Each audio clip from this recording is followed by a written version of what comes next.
Amém? Neste momento nós vamos partilhar um pouco da palavra de Deus. Eu espero que você esteja junto comigo, amém? Nós vamos estar juntos nesta partilha. Eu convido você a também, em espírito, participar deste momento, onde a ministração da palavra, ela é lançada e você junto, em intercessão, em oração, em clamor a Deus, você vai intercedendo pela minha vida. É assim que deve ser a partilha da palavra, com um espírito de oração e de adoração a Deus. Nós estamos vivendo um tempo dentro da igreja de Cristo, e este tempo nós chamamos ele o tempo de preparação para o Pentecostes, né? Pastor, o que é o Pentecostes?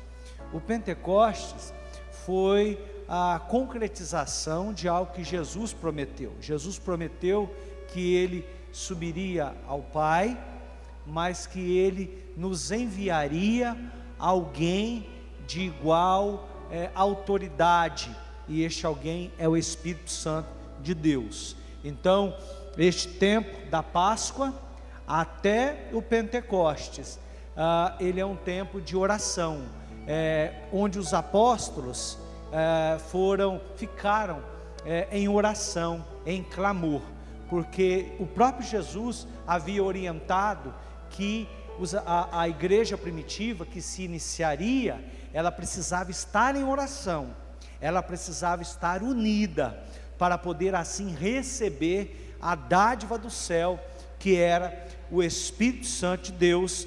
Atos 2, versículo de número 4, diz o seguinte: e ao concretizar do tempo, todos foram cheios do Espírito Santo de Deus. Quem aqui quer ser cheio do Espírito Santo? Amém?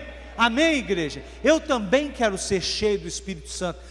Todos nós desejamos ser cheios do Espírito Santo, mas não há uma fórmula mágica para ser cheio do Espírito Santo que não passe pela oração. Não há, irmãos, não há nenhum jeito mágico para poder ser cheio do Espírito Santo que não seja pelo poder da oração. Atos capítulo de número 8, nós vamos ver que havia ali na comunidade dos apóstolos um homem que havia se convertido.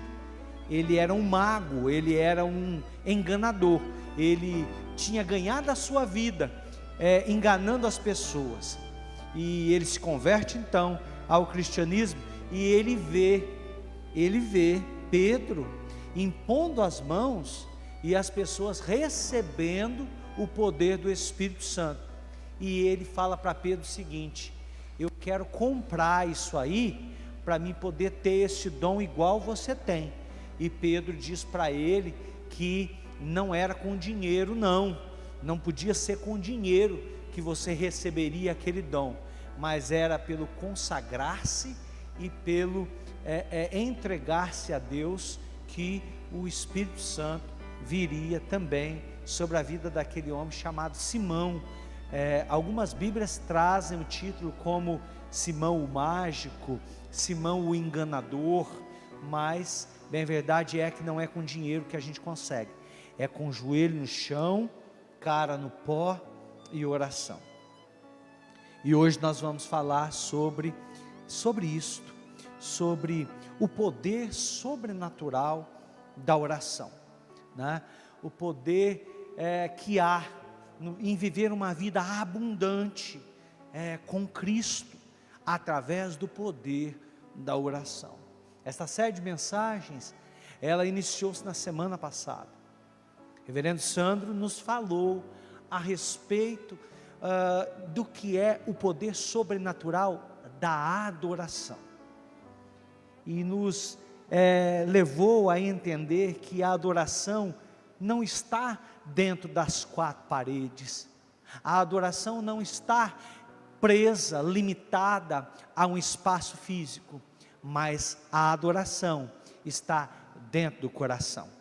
Ele nos mostrou dentro do Evangelho de João, capítulo número 4, quando Jesus tem aquele encontro com a samaritana, à beira do poço de Jacó, e ali aquela samaritana vai tentar levantar um desentendimento sobre o lugar onde os samaritanos adoravam e onde os judeus adoravam. Os samaritanos adoravam a Deus no Monte Gerazim, e os judeus adoravam a Deus em Jerusalém, no templo. Mas Jesus vem dizer o seguinte: haverá um tempo que os verdadeiros adoradores adorarão o Pai em espírito e em verdade. Então, na semana passada ficou muito claro para a igreja de Cristo o poder da adoração, né? A adoração não está no louvor, ela não está nos equipamentos, ela não está em quem está aqui em cima do púlpito ministrando, mas a adoração está dentro do meu e dentro do seu coração.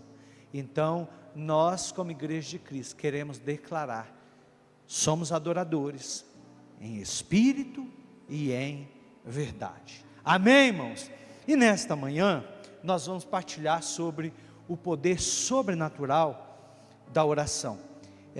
Eu gostaria de iniciar esta ministração pedindo para que você abrisse a sua Bíblia no Evangelho de Jesus Cristo, assim como escreveu o apóstolo Mateus, capítulo de número 6, versículos de 9 a 13. Mateus, capítulo de número 6, versículos de 9 a 13. Eu tenho certeza que você conhece esta passagem bíblica, e talvez você diga assim: pastor, eu nunca consegui decorar nenhuma passagem da Bíblia, eu nunca consegui, eu tenho uma dificuldade muito grande, mas é pelo muito ler que você vai tomando conhecimento da palavra, e eu tenho certeza que você tem dentro do seu coração esta passagem de Mateus capítulo número 6, versículos de 9 a 13, eu tenho certeza que você tem ela dentro do seu coração, e eu vou pedir que você leia junto comigo, e tenho certeza que você vai ler sem precisar olhar na tua Bíblia. Amém? Vamos lá?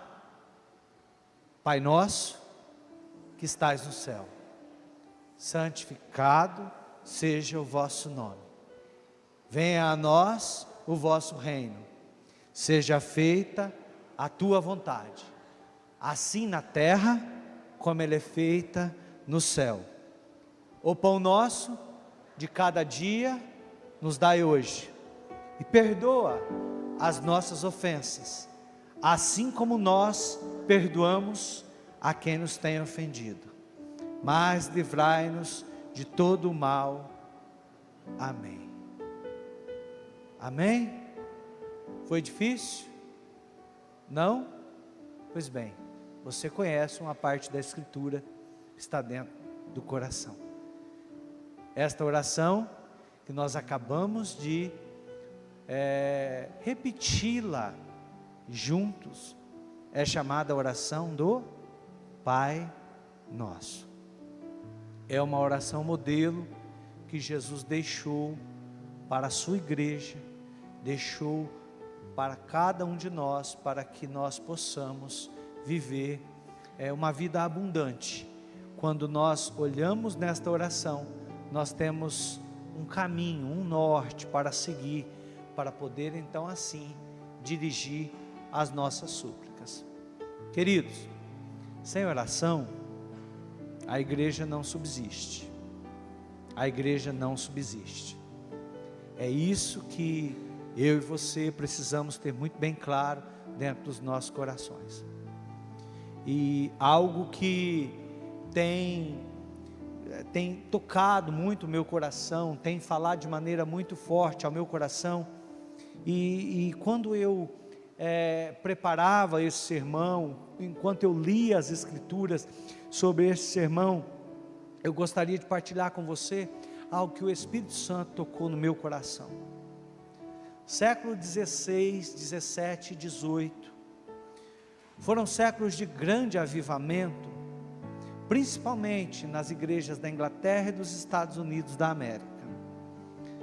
Movimentos de oração que se estabeleceram e duraram aproximadamente 70 anos ininterruptos.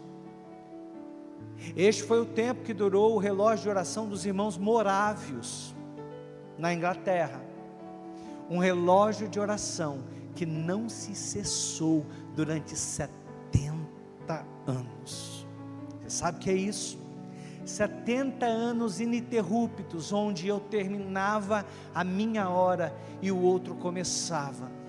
Eu terminava o meu tempo, passava para a reverenda Lucivânia, que passava para o pastor Adriano, que passava para os irmãos, ia se passando, de forma que durante 70 anos, esse movimento se tornou, permaneceu sem ter um minuto de descanso. Movimentos de oração, assim como John Wesley, fundador da doutrina metodista, fundador do que nós, como nazarenos, também cremos. João e Carlos Wesley difundiram em toda a Inglaterra um movimento de oração sólido e de atendimento aos necessitados. Movimentos de oração, assim como o avivamento da Rua Azusa, nos Estados Unidos, de onde partiram missionários que chegaram aqui no Brasil e fundaram inúmeras denominações. Assembleia de Deus, Daniel Berg, Gunnar Wigner. Congregação Cristã do Brasil, Luiz Francesco.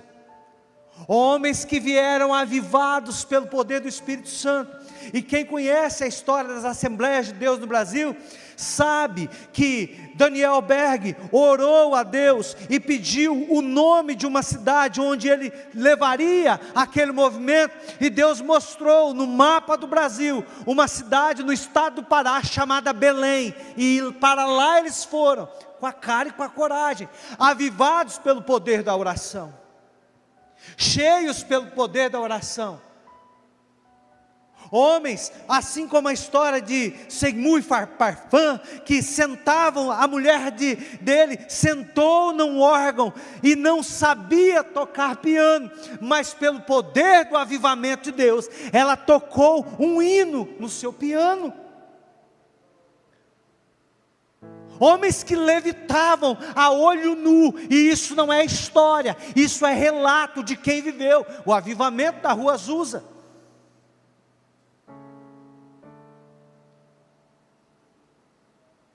Mas a igreja consumidora do presente dia que nós vivemos, ela está consumindo tudo isso.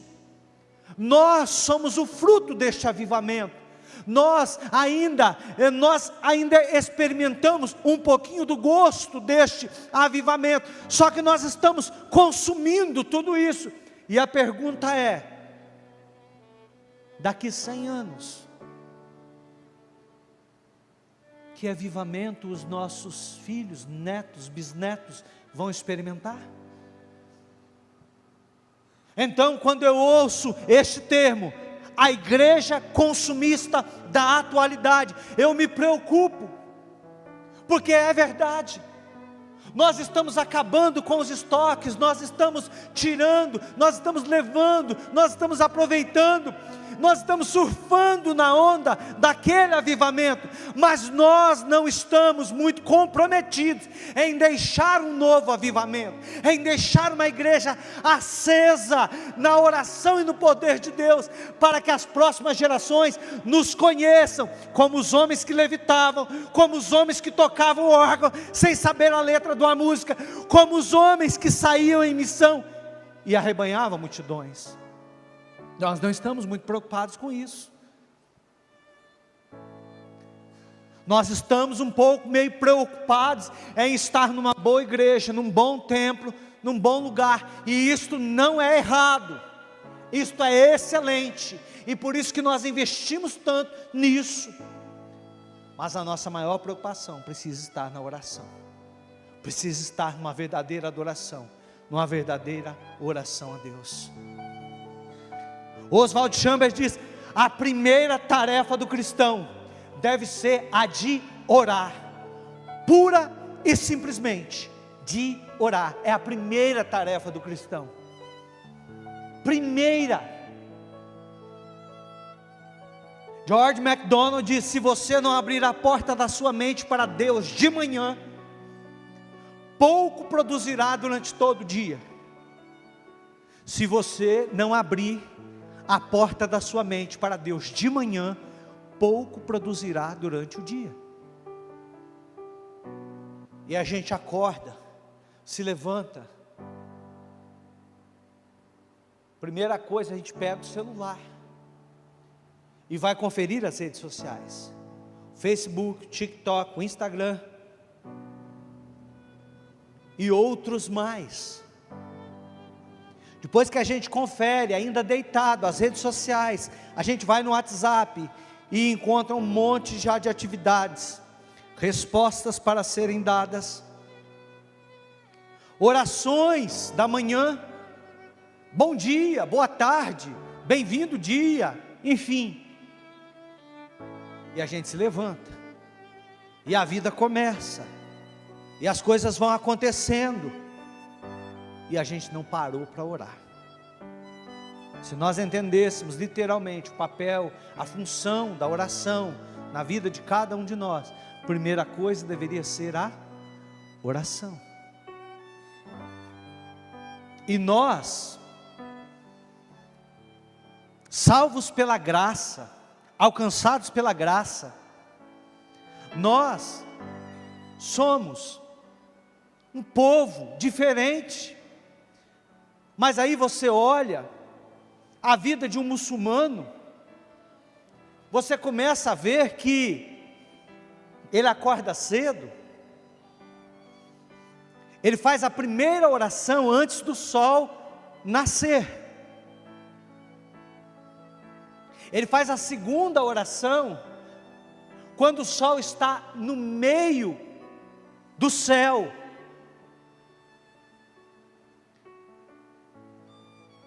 Às 3 horas da tarde, uma terceira oração. Quando o sol se põe, uma outra oração. E antes de fazer a próxima, do outro dia, uma outra oração, a oração da noite. E em todas essas orações, eles iniciam esta oração fazendo o que eles chamam de shahada.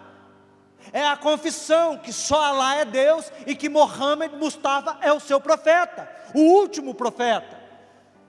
Isso é todo santo dia. Todo santo dia. Pastor, mas é religiosidade demais. Tá. Mas se para eles que são religiosos isso tem um peso muito grande, para nós salvos pela graça, deveria ter um peso elevado ao quadrado. Deveria ser um peso muito maior. Mas nós resistimos e dizemos: Jesus sabe a desculpa nossa?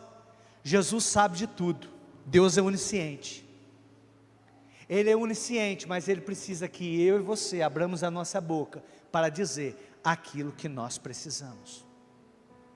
Se você não abrir a tua boca e dizer o que você precisa, Deus sabe do que você precisa, mas precisa se estabelecer um canal de comunicação, para que você e Deus se alinhem, para que você se alinhe com a glória de Deus, para assim o milagre acontecer sobre a sua vida.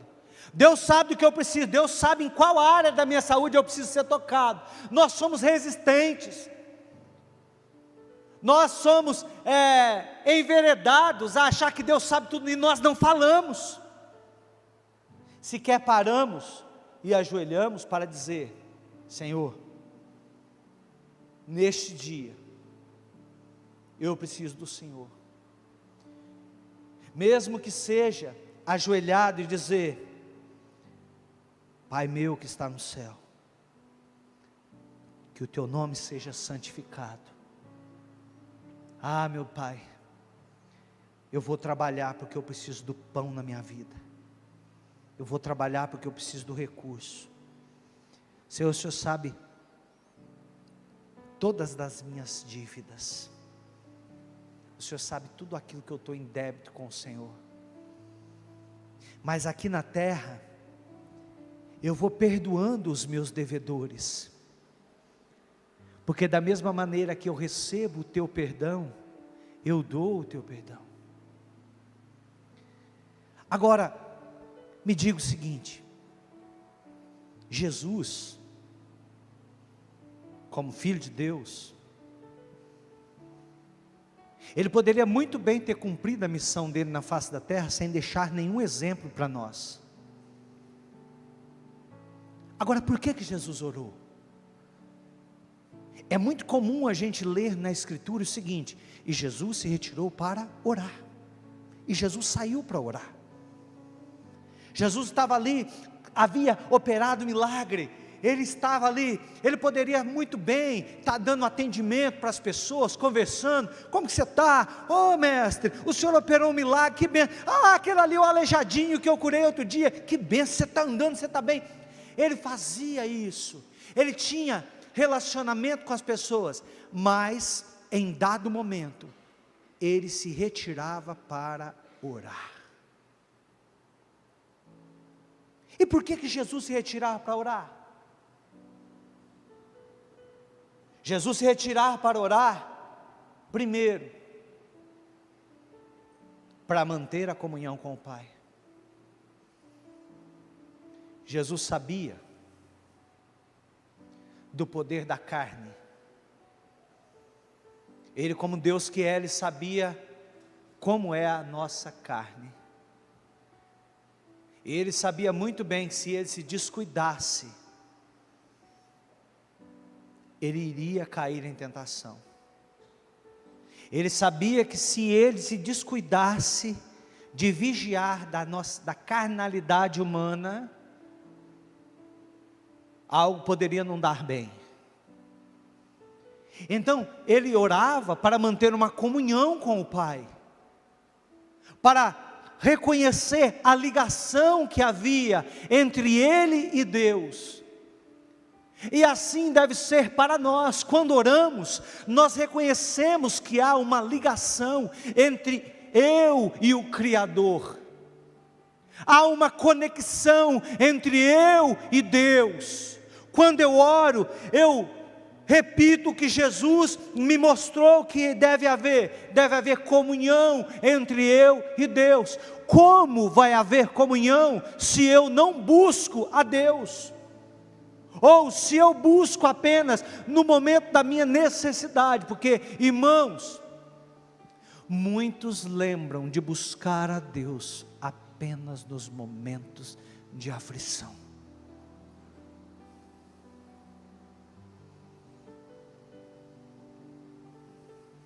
É assim.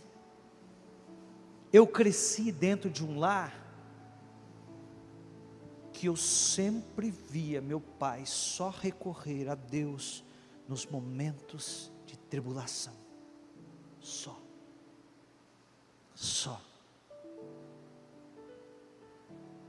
Qualquer coisa que dava errado, ah, meu Deus, me ajuda. Mas se desse certo, parece que nem Deus existia. Então, eu devo orar para que eu tenha comunhão com Deus, assim como foi com Jesus. Por que Jesus orava? Ele orava para conhecer mais intimamente ao Pai. E intimidade é um nível a mais. Você que é casado, o marido conhece a esposa e a esposa ao marido na intimidade. Há coisas que ninguém conhece na vida de um homem, mas a sua esposa conhece. E há coisas que ninguém conhece na vida de uma mulher, mas o seu marido conhece. Isso é intimidade, é conhecer além do que todos conhecem. Agora, como conhecer a Deus se eu não vivo intimidade com Deus? Como conhecer a Deus se eu não me entrego em intimidade a Deus? Não há como.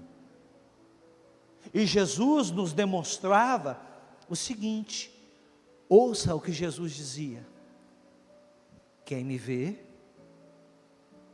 vê ao Pai. E quem vê ao Pai, me vê. Percebe a conexão? Percebe a magnitude do que era o ministério de Cristo?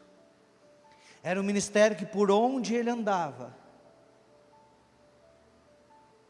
as pessoas falavam: aquele homem é de Deus.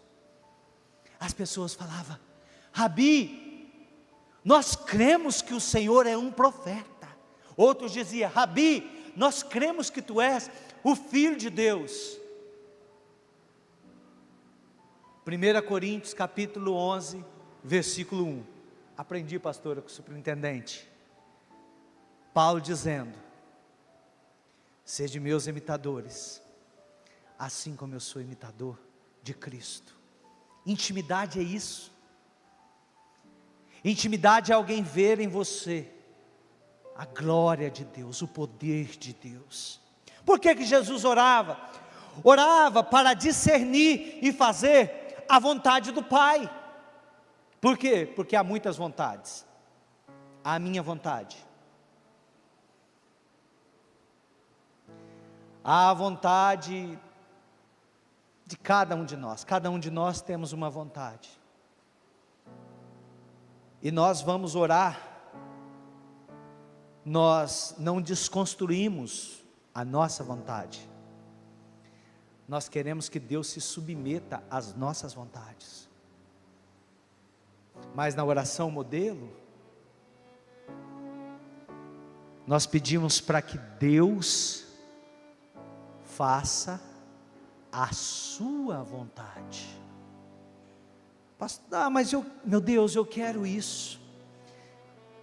Vá orar e desarme-se.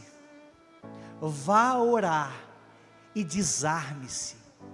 Tire as armas, tire as armaduras, tire a couraça, tire a carapaça, tira o teu desejo, tira a tua vontade e pergunte para Deus: é esta a tua vontade? Por quê? Porque Jesus orava por discernimento. Um Deus onisciente, que sabia de todas as coisas, orou por discernimento. Ele sabia de tudo, mas mesmo assim, ele pediu discernimento aos céus. Jesus ensinou na sua oração modelo, e irmãos, ele criticou aqueles homens, os fariseus, que oravam batendo no peito, dizendo: eu faço isso, eu faço aquilo, eu tenho o céu. Jesus criticou esse tipo de oração. Ele criticou essa oração de exposição. Ele diz ao contrário, ele diz que quando for orar, entra no teu quarto em secreto, ore para o teu pai em secreto, e em secreto o teu pai do céu te recompensará. Porque os fariseus, eles tinham uma vida complicada. Eles colocavam um fardo muito grande sobre as pessoas, mas eles não viviam de fato aquilo que eles falavam. E este ainda continua sendo um grande problema da igreja, da atualidade. Por isso que muitas pessoas têm caído em descrédito, porque elas falam daquilo que elas não vivem.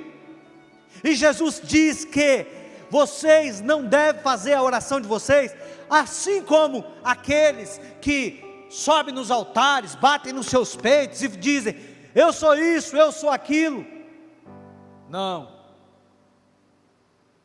Ore com simplicidade.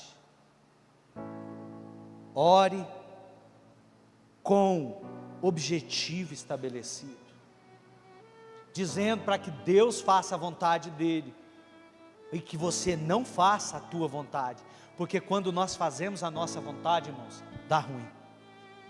Quando a gente faz a nossa vontade, dá ruim.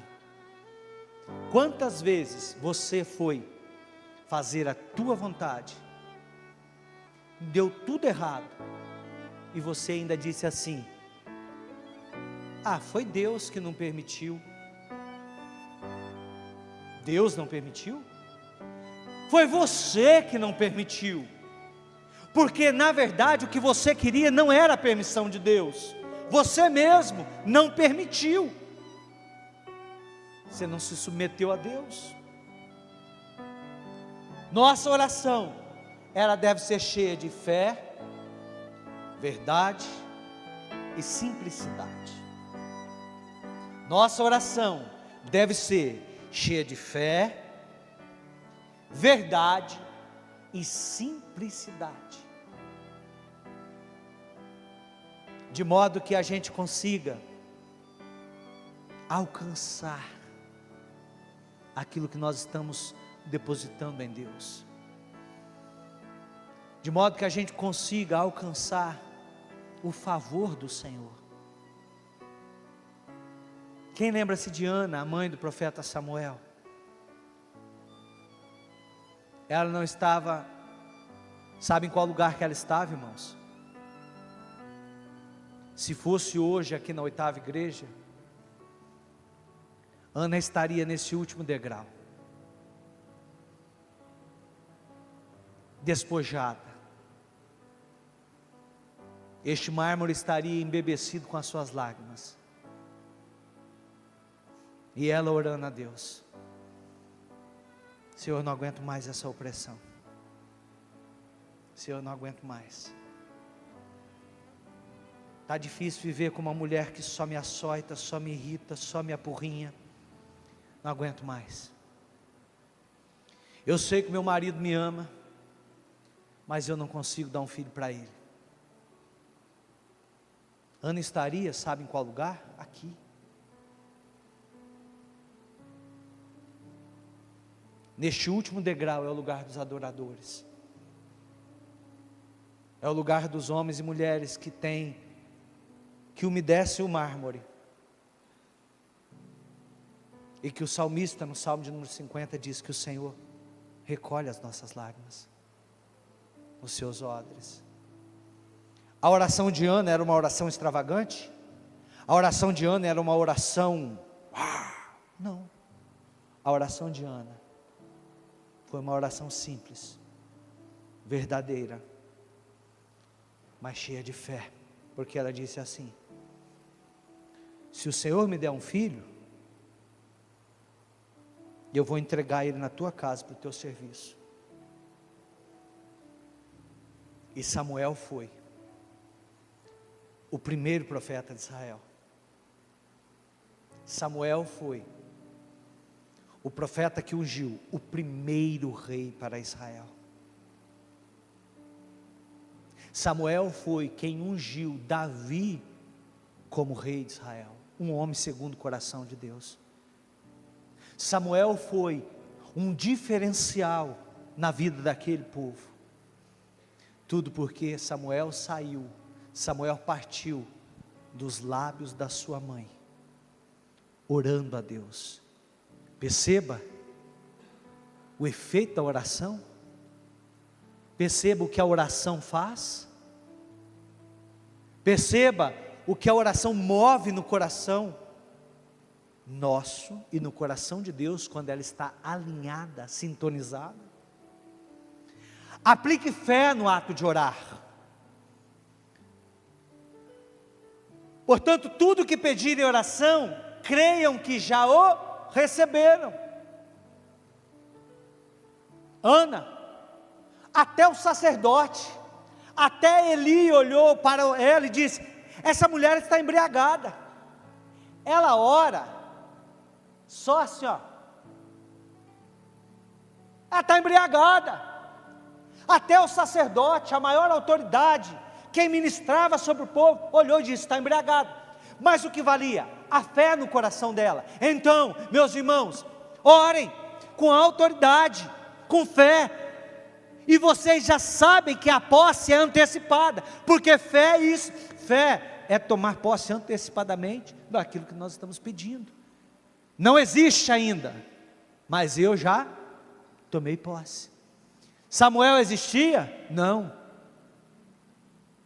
Ana disse assim: se o Senhor me der um filho, eu consagro ele na tua casa, eu entrego ele na tua casa, para o teu serviço, para a glória do teu nome.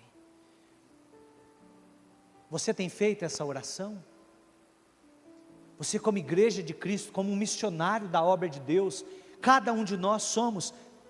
Você tem pedido filhos espirituais? Você tem orado para Deus: Senhor, eu quero filhos espirituais, eu quero poder trazer pessoas para a tua casa, eu quero poder, meu Pai, dar filhos espirituais para o reino de Deus. A nossa oração deve ser cheia de fé, assim como foi a oração de Ana. Eu quero filho, dai-me um filho, Senhor, dai-me um filho, senão eu morro. Ore com autoridade no mundo espiritual. Jesus disse para Pedro: tu és Pedro, e sobre esta pedra edificarás a minha igreja. Pedro fez o quê? Assumiu, tomou posse desta autoridade, e Pedro se tornou um homem.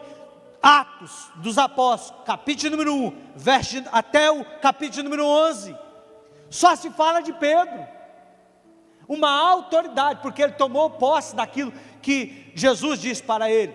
As chaves do inferno estão, as chaves da igreja estão sobre a tua mão, e as portas do inferno não vão prevalecer sobre a minha igreja.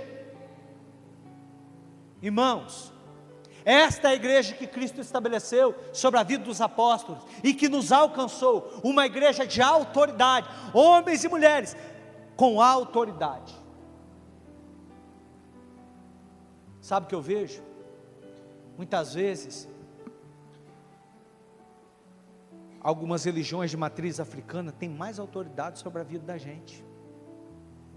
Algumas pessoas têm medo de despacho, tem medo de macumba, tem medo de feitiço. Tem crente que até hoje morre de medo de feitiço, de macumba. Mas onde está a autoridade? Se Jesus disse para Pedro: você é pedra, e sobre mim a igreja vai ser edificada, e as portas do inferno não vão prevalecer sobre ela. Então, eu também sou essa extensão. As portas do inferno não vão prevalecer sobre a tua vida, não vão. Mas por que a gente treme de medo? Treme de medo porque não busca autoridade, não ora buscando autoridade. Ai, Senhor, eu quero ser, meu Pai, eu quero ser o mais pequenininho dentro da obra. Mas o mais pequenininho na obra, ele é cheio de autoridade, ele tem mais autoridade do que o inferno inteiro, porque ele fala, não no nome dele, mas ele fala no nome de Jesus. E quando o nome de Jesus é falado, tudo se transforma, o inferno estremece. Eu não falo neste altar pelo meu nome. Dirá, não tenho autoridade para isso, não tenho, mas no nome de Jesus, eu sou revestido desta autoridade, e é pelo nome dele que nós oramos e anunciamos, pelo nome de Jesus. Porque assim como diz Hebreus capítulo número 3, verso número 8, Jesus é o mesmo, ontem, hoje e eternamente, ele não muda. Como que eu desenvolvo uma vida de oração? Mantenha constância na sua vida de oração. 1 Tessalonicenses capítulo número 5, verso 17. Orem sem cessar. Constância. Firmes. Todo dia, naquele horário, eu vou para o meu lugar de oração e vou orar. Todo dia. Tem que ser assim. Essa semana, semana oxigênio, eu vou ir para a igreja. Não importa trabalho. Se eu estou trabalhando, não vou ter condição de vir. Mas se eu cheguei do trabalho, eu posso estar cansado, mas é para o meu Deus, eu vou para a igreja. E no próximo oxigênio eu venho de novo. Oro sem cessar, porque eu sou constante. Eu sou constante na oração, eu sou firme. Está chovendo, eu vou para a oração. Está fazendo frio, eu vou para a oração. Mas o problema é que eu parece que aquela previsão climática dos jornais era coisa do diabo. Ela é coisa anticrente.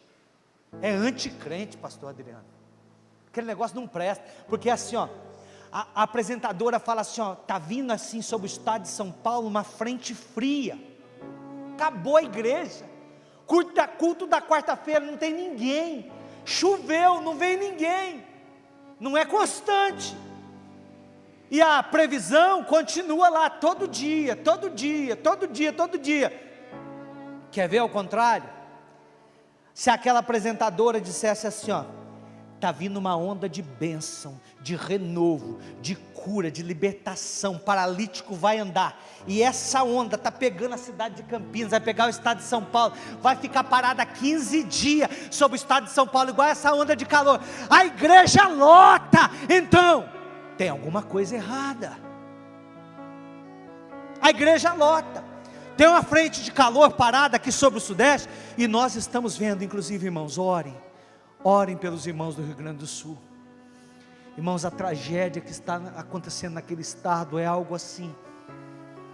E tem crente, tem gente nossa, tem pai de família, tem igrejas, tem pastores desolados, perderam tudo, perdeu a igreja, perdeu tudo. Ore, irmãos, ore. Mas essa frente de calor, se fosse uma previsão que tivesse uma frente de bênção, a igreja estava lotada. Mas falou que a frente fria, esvazia tudo. Constantes na oração. O apóstolo Tiago diz: não tem, porque não pedem. Ou se pedem, pedem com a motivação errada. Ore com a motivação correta. Quando pedem, não recebe, porque se der aquilo que pede, eles vão usar para o seu próprio prazer, eles não vão usar para a glória de Deus. O que nós pedimos a Deus deve nos abençoar, mas deve também se espalhar e abençoar os que estão ao nosso redor, porque em qualquer lugar que nós estejamos, as nossas orações, elas vão se estender ao redor. Você pode ter certeza disso. Em casa você ora, o milagre acontece. O milagre não é só para você, o milagre alcança a esposa, os filhos, o marido. Se você está na igreja, o milagre acontece. O milagre não alcança só a mim, pastor Adriano, mas alcança a igreja inteira. E nós temos vivido isso diariamente aqui. Tudo que nós temos alcançado é fruto da oração, dos constantes na oração. E perceba que você está sendo abençoado. Você hoje senta num banco confortável que foi renovado esta semana, tem 2 dias. É oração. Você está na igreja confortável, você está na igreja abençoada, num lugar bom, um tempo gostoso. Oração. Então, quando a motivação é correta, não sou só eu o abençoado, mas as pessoas que estão ao meu redor também são abençoadas. A comunidade ao meu redor é também abençoada. Mas quando a motivação é correta, porque se não peço com a motivação correta, eu peço só para mim, eu sou egoísta, Senhor, me dá, eu quero só para mim. A motivação está errada. No reino, o reino, a fórmula matemática é ao contrário. No reino, a divisão é muito melhor do que só apenas a adição. Eu quero para mim, eu quero isso, isso, isso. Mas a divisão é melhor, porque a bênção vem sobre mim e ela alcança outras pessoas, porque a motivação é correta. Quantas pessoas foram abençoadas ao passar por este lugar?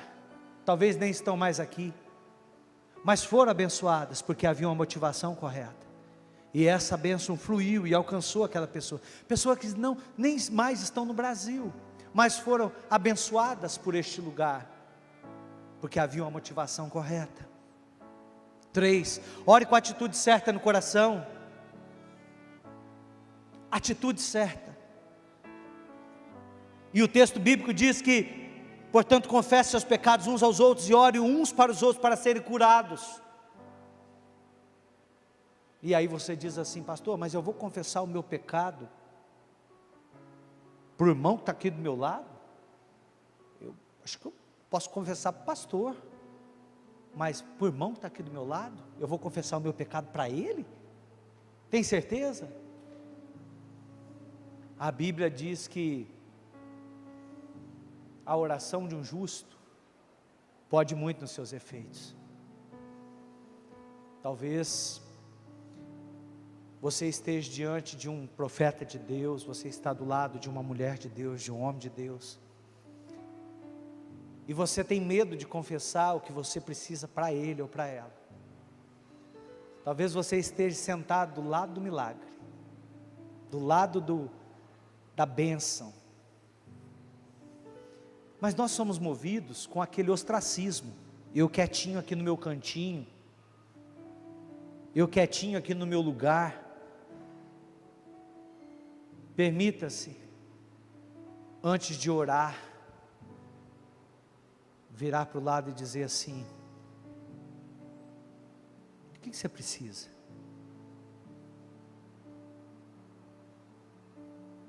Talvez você nem conheça quem está aí do teu lado. Permita olhar para ele ou para ela e falar assim: do que você precisa? Eu posso te ajudar?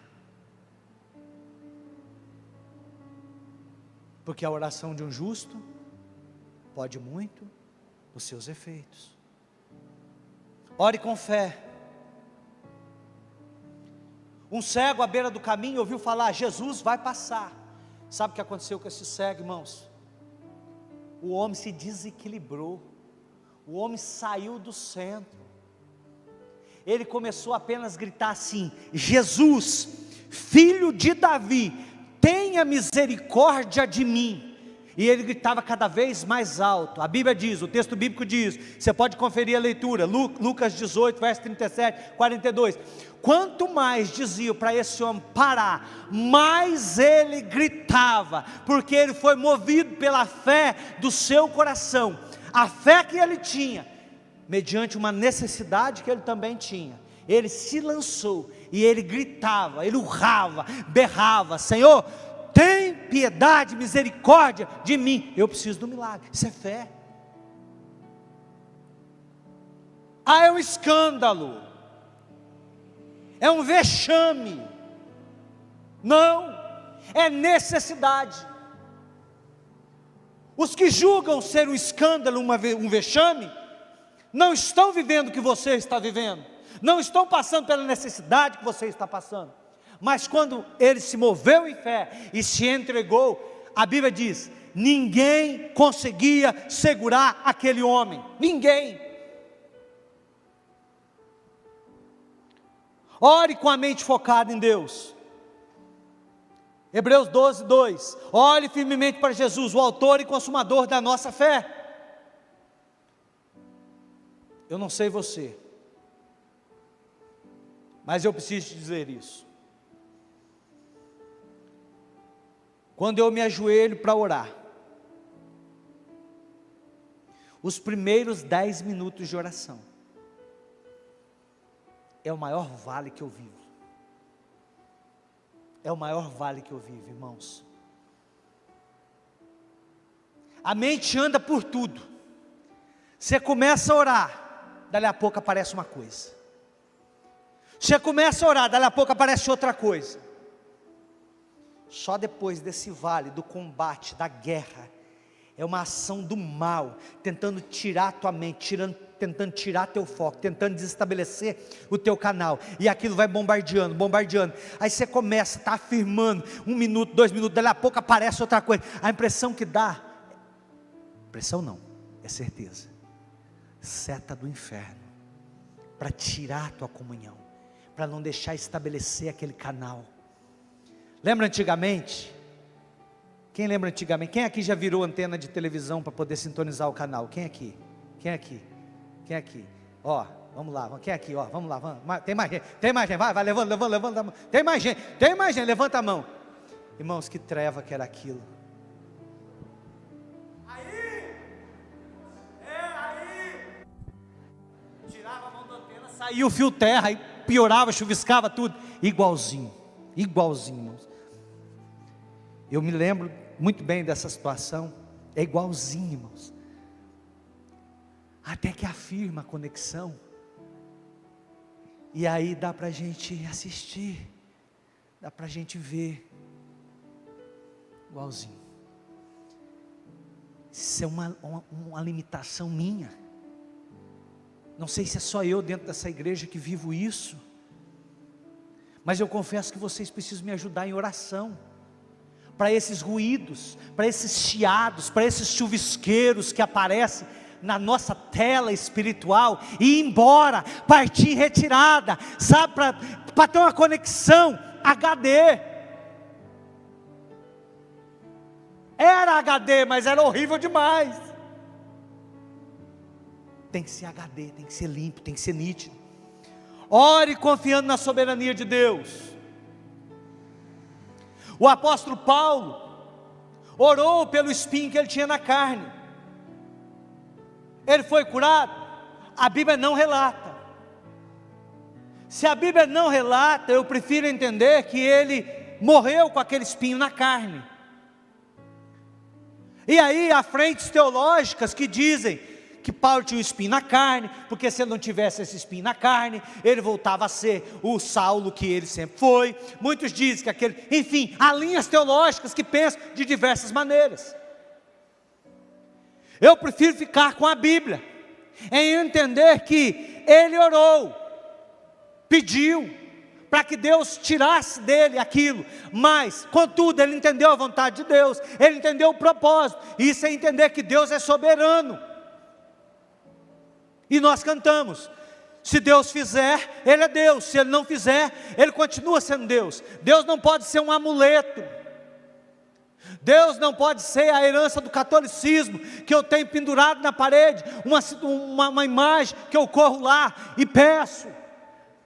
Quando as coisas melhoram, a imagem fica lá. Deus não é um amuleto, Deus não pode ser um amuleto na tua vida. Na minha oração eu preciso entender que Ele é soberano, e Ele vai me conceder aquilo que eu preciso, para me poder vencer este mundo. Preste muito bem atenção nisso. Deus nos concederá tudo aquilo que nós precisamos, para vencer este mundo, para vencer a carne, para vencer o diabo, para vencer o mundo. Mas eu preciso me consagrar, eu preciso me buscar. Eu preciso buscar, clamar. Enquanto o mundo propaga o individualismo, a igreja prega a comunhão, e a comunhão da oração. Nós precisamos entender que neste lugar espiritual, há homens e mulheres justos, há homens e mulheres que oram, há homens e mulheres que buscam o céu, que são cidadãos de lá, mas estão provisoriamente aqui. Provisoriamente aqui. Para quantas vidas você já ministrou em oração?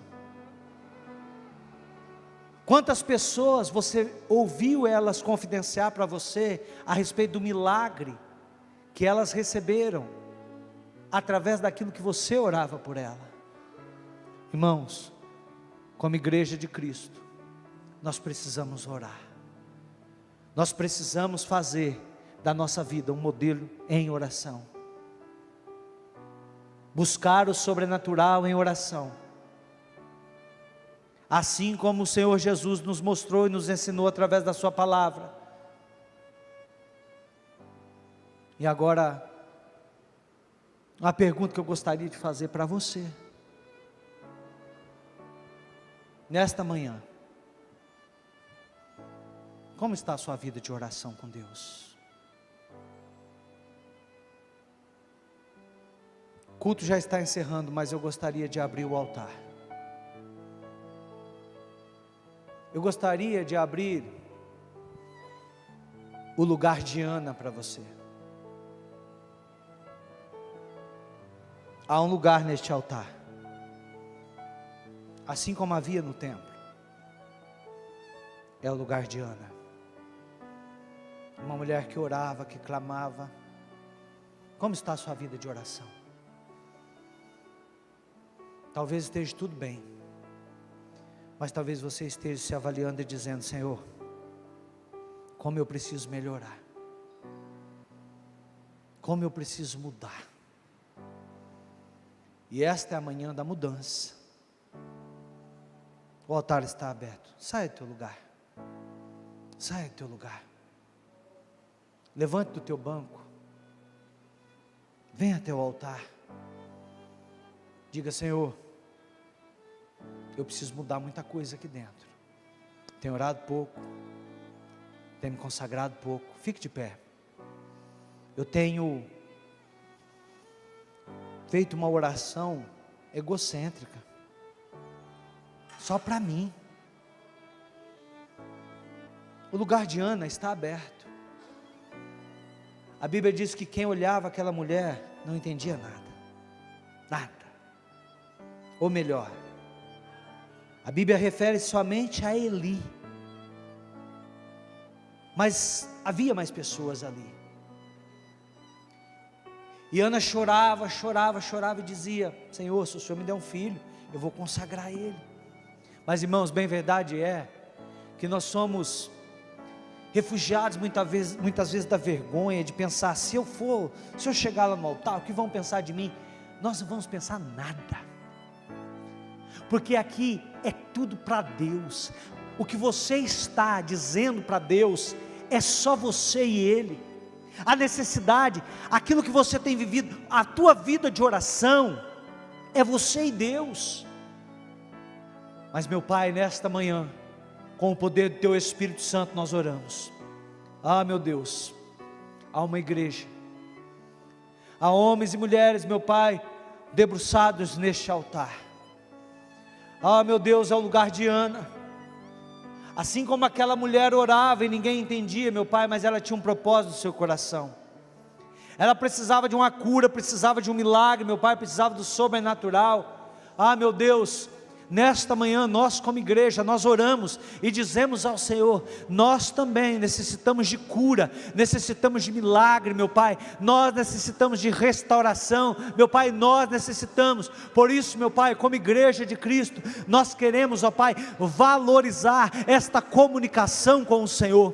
Se a oração é comunicação, meu Pai, eu quero, meu Deus, nesta manhã renovar o meu coração e dizer ao Senhor: meu Deus, eu preciso falar mais com o Senhor, eu preciso mais me comunicar mais com o Senhor e tirar tudo aquilo que tem interferido a minha oração, que tem dificultado a minha sintonia com o Senhor. Ah, meu Pai, renova o coração da tua igreja, renova o coração do teu povo, meu Pai, para que nós possamos, ó Pai, viver este avivamento, meu Deus, para que nós sejamos a geração, meu Pai, que vai preparar, que vai viver e preparar o próximo avivamento, meu Pai, para os nossos filhos, para os nossos netos, meu Pai, para as gerações que não nos conhecerão em pessoa, mas vão saber pelo nome quem nós fomos.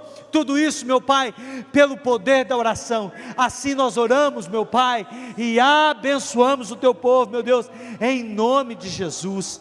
Amém. E você que veio até aqui o altar, que Deus renove a tua força, que Deus renove o poder da oração no teu coração. Igreja, que Deus renove no teu coração o poder da oração. Viva o sobrenatural, viva essa jornada até o Pentecostes de maneira sobrenatural, em adoração e oração, em nome de Jesus. Amém, amém, amém.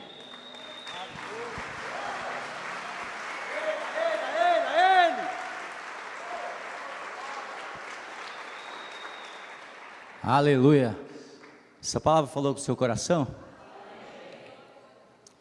Apocalipse capítulo 3 diz o seguinte: bem-aventurado, a palavra lá é Macarios, quer dizer uma pessoa mais do que feliz. Pensa numa pessoa feliz.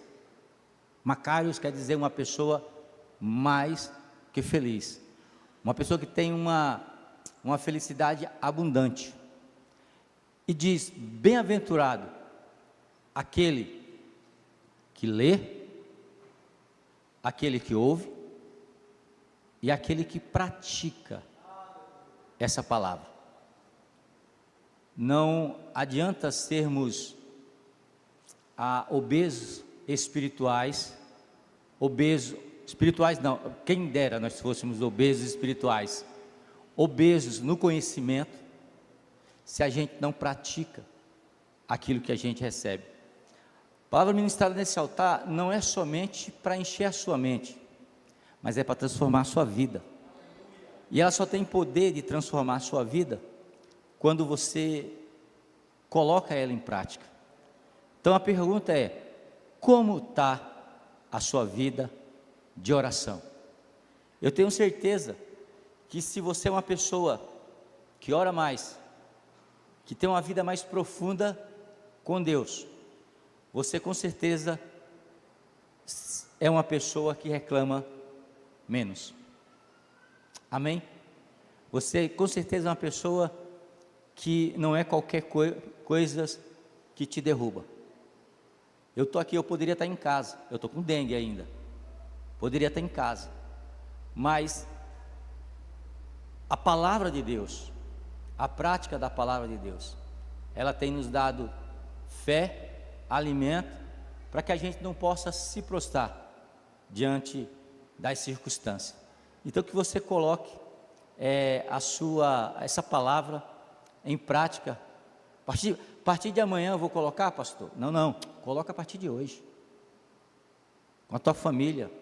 Começa orando bem e orando bem na tua casa, na hora do almoço, quando você for fazer a refeição com a sua família, na janta, quando você for dormir, na madrugada. Amém? Amados, eu sei que a pastora Lu já deu o nosso recado. Confiando na igreja, nos membros dessa igreja, nós ficamos animados na semana passada e compramos as cadeiras. Falta só pagar, né? E aí é o seguinte, a gente tem que pagar pelo seguinte, irmão, porque as cadeiras que tinham aqui, eu doei para 2 igrejas, Assembleia de Deus e uma igreja do Nazareno aqui no Nova América. E aí se a gente não pagar, o que acontece? O pessoal vai vir pegar as cadeiras, aí a gente vai sentar no chão, porque a gente não tem mais cadeira, as cadeiras são essas. Então você que se comprometeu comigo, comigo nada, com a igreja, você pode se comprometer comigo de pagar um almoço durante a semana, mas de nos ajudar a pagar é R$110, né? R$110 cada cadeira. Nos ajude a terminar. Eu fiz em 3 boletos, paguei uma entrada, né? E aí eu falei, aí a segunda Deus falou, não, a igreja vai pagar, né? Aí eu falei, então se a igreja vai pagar, então vamos mandar buscar. E aí eu dei minha palavra, dei minha palavra lá na onde eu comprei, eu vou pagar. E a pessoa confiou na minha palavra, porque eu não dei cheque, tem cheque ainda? Eu não passei cartão, eu não fiz, foi de boca assim. Então eu preciso honrar a nossa palavra, a palavra da igreja, porque a minha palavra como representante da igreja é a palavra da igreja, e é bem mais confortável, não é não? Outra coisa, quero aproveitar e convidar você, quem estava aqui na quarta-feira passada, Gente, pensa que culto maravilhoso. Então eu quero convidar você para estar conosco agora, quarta-feira, vai estar um pastorzaço amigo meu, tem uma palavra abençoada. Eu particularmente, eu gosto de ouvir ele pregar, e ele vai estar aqui trazendo a palavra de Deus. Então eu quero convidar você, não só para vir, mas também para trazer uma outra pessoa para estar conosco. Tem um monte de banco vazio, então você pode trazer uma pessoa para sentar do seu lado. Aí você pode bem assim, tipo, sabe aquela pessoa metida, essa cadeira aqui eu comprei para você sentar, pode vir à vontade. Amém? Oi, Bruninho, vamos orar então.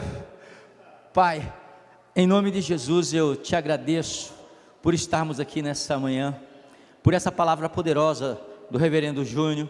Que o Senhor continue abençoando, que o Senhor continue derramando da tua graça, e que a graça de Deus Pai, que a consolação do Espírito Santo de Deus e o amor de Jesus esteja no nosso coração. Se você crê, irmão, diga amém. Deus abençoe, ótima semana.